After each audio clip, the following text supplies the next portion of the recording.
इससे पहले हमने इस चैप्टर में बहुत सारी चीज़ों को पढ़ लिया है। इससे पहले मैंने हैजा के विषय में पढ़ा था। अब हम टाइफाइड के विषय में पढ़ते हैं।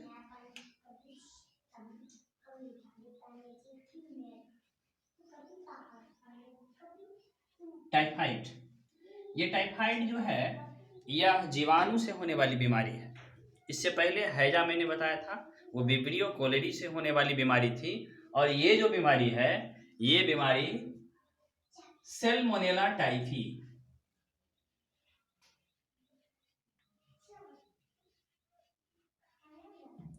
सैल्मोनेला टाइफी नामक बैक्टीरिया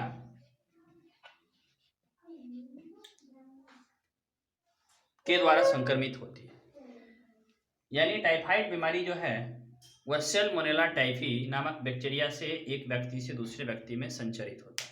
इस रोग के संचरण होने का जो प्रमुख कारण है वह है दूषित भोजन एवं दूषित जल। अगर आप दूषित भोजन और दूषित जल का सेवन करते हैं और उसमें यदि सैल्मोनेला टाइफी नामक बैक्टीरिया मौजूद है तो ऑफ कोर्स इस बीमारी को फैला देगा। इसलिए इस बीमारी से बचने के लिए हमें दूषित भोजन और दूषित जल का परित्याग करना चाहिए। साथ ही साथ साफ सफाई पर विशेष ध्यान देनी चाहिए।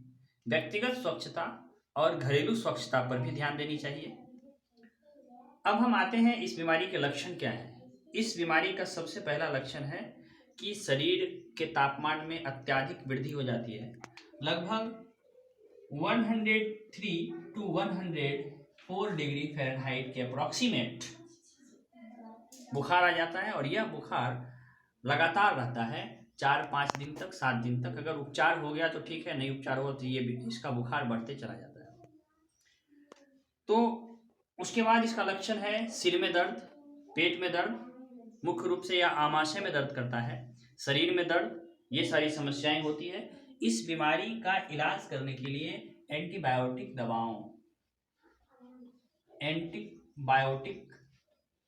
दवाओं का इस्तेमाल किया जाता है। एंटीबायोटिक दवा, इसको हम कहते हैं प्रतिजैविक। इसको याद रखने वाली बात है कि एंटीबायोटिक दवा को हम कहते हैं प्रतिजैविक। ये प्रतिजैविक एंटीबायोटिक एक ही है। तो प्रतिजैविक दवाओं का इस्तेमाल करके हम टाइफाइड रोग से निदान पा सकते हैं। तो इसके मुख्य बिंदु जो है वो क्या है कि टाइफाइड रोग सैल्मोनेला टाइफी नामक बैक्टीरिया से होता है और इसके प्रमुख लक्षण है बुखार। और बुखार जो कि मैक्सिमम 103 to 104 डिग्री फ़ारेनहाइट के अप्रोक्सीमेट होता है। इसके बाद जो बीमारी है, प्रमुख बीमारी जो पढ़नी है हमें 12th के इस चैप्टर में, ह्यूमन हेल्थ में हम लोग पढ़ रहे हैं। तो ह्यूमन हेल्थ के अंतर्गत एक बीमारी जो महत्वपूर्ण बीमारी है जिससे आज पूरा विश्व त्रस्त है, वो बीमारी है टीबी। टाइफाइड जो बीमारी है ये लगभग विश्व के तमाम विकासशील देशों में फैली हुई है। उसी तरह से टीबी भी विश्व के लगभग सभी देशों में फैली हुई है, कुछ देशों को छोड़ दिया जाए तो। टीबी का फुल फॉर्म होता है ट्यूबरकुलोसिस। ये इसका फुल फॉर्म हो गया ट्यूबरकुलोसिस।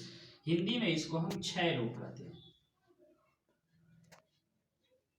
टीबी का फुल फॉर्म हो गया आपका ट्यूबरकुलोसिस और हिंदी में इसे हम कहते हैं क्षय रोग। कारण क्या है क्षय रोग कहने का? क्योंकि यह जिस अंग में यह संक्रमित होता है उस अंग के ऊतकों का क्षय करता है, इसलिए यह क्षय रोग कहलाता है। वास्तव में यह बीमारी जो हो जाती है किसी व्यक्ति को तो उसमें एक विष स्रावित होता है। टॉक्सिन के विषय में आप जानते ही होंगे, वो विष स्रावित होता है। इस विष को हम ट्यूबरकुलिन कहते हैं। ये विष है ट्यूबरकुलिन। ये ट्यूबरकुलिन विष जिस ऊतक पर पड़ता है उस ऊतक को यह क्षतिग्रस्त कर देता है। मुख्य रूप से टीबी फेफड़े को प्रभावित करने वाला रोग है, लेकिन यह शरीर के किसी भी हिस्से में को संक्रमित कर सकता है। टीबी रोग माइकोबैक्टीरियम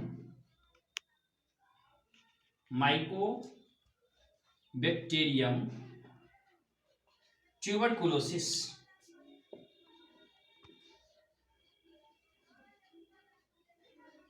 माइकोबैक्टीरियम ट्यूबरकुलोसिस नामक बैक्टीरिया से होता है। माइकोबैक्टीरियम ट्यूबरकुलोसिस बैक्टीरिया यानी कि बैक्टीरिया को हम कहते हैं जीवाणु। तो इस जीवाणु के द्वारा संक्रमित होने वाली बीमारी है माइकोबैक्टीरियम ट्यूबरकुलोसिस। सांस के माध्यम से या फिर जब कोई व्यक्ति खांसता है या छींकता है, तो जैसे ही हम खांसते हैं या छींकते हैं तो हमारे मुंह और नाक से ड्रॉपलेट्स निकलते हैं। मुंह और नाक से निकलते हैं ड्रॉपलेट्स। ड्रॉपलेट्स जो होता है यह छोटा छोटा जल का अणु होता है, जो मतलब जल का छोटा पार्टिकल्स होता है जो हमारे नासिका से या फिर मुख से निकलता है। और यह सामने वाले को, मान लिया जाए कि ए एक व्यक्ति है और इसको टीबी हुआ है और सामने यह बी व्यक्ति है।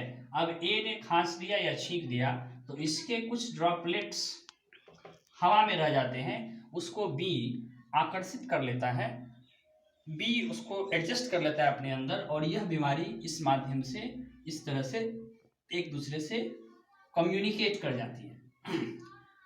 तो टीबी बीमारी जो है, इस बीमारी के जो प्रमुख लक्षण हैं वो सबसे पहला लक्षण इसका है खांसी,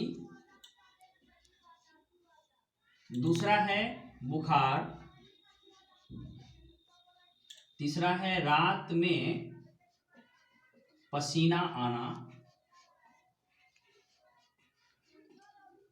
उसके बाद कमजोरी,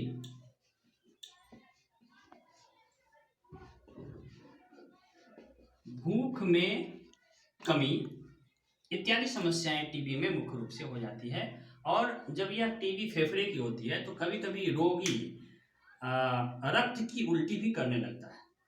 टीबी का जो इलाज है यह एंटीबायोटिक के द्वारा किया जाता है। एंटीबायोटिक्स मेडिसिन जैसे स्टेप्टोलाइसिन हो गया या इस तरह की और भी दवाएं हैं, डॉक्टर इसमें ज़्यादा इसके विषय में जानते हैं। तो उन दवाओं का इस्तेमाल करके, एंटीबायोटिक्स यानी प्रतिजैविक का इस्तेमाल करके इस रोग पर नियंत्रण किया जा सकता है।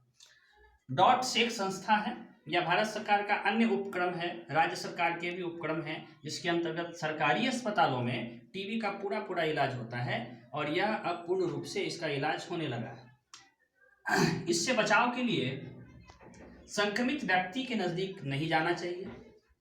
खांसने या छींकने से पहले नाकों पर, मुंह पर रुमाल रख लेना चाहिए और बीसीजी का टीका लगाना चाहिए। बीसीजी का मतलब हो गया bacillus Clement Guérin. Bacillus Clement Guérin यानी बीसीजी का टीका लगाकर हम टीबी रोग से बच सकते हैं।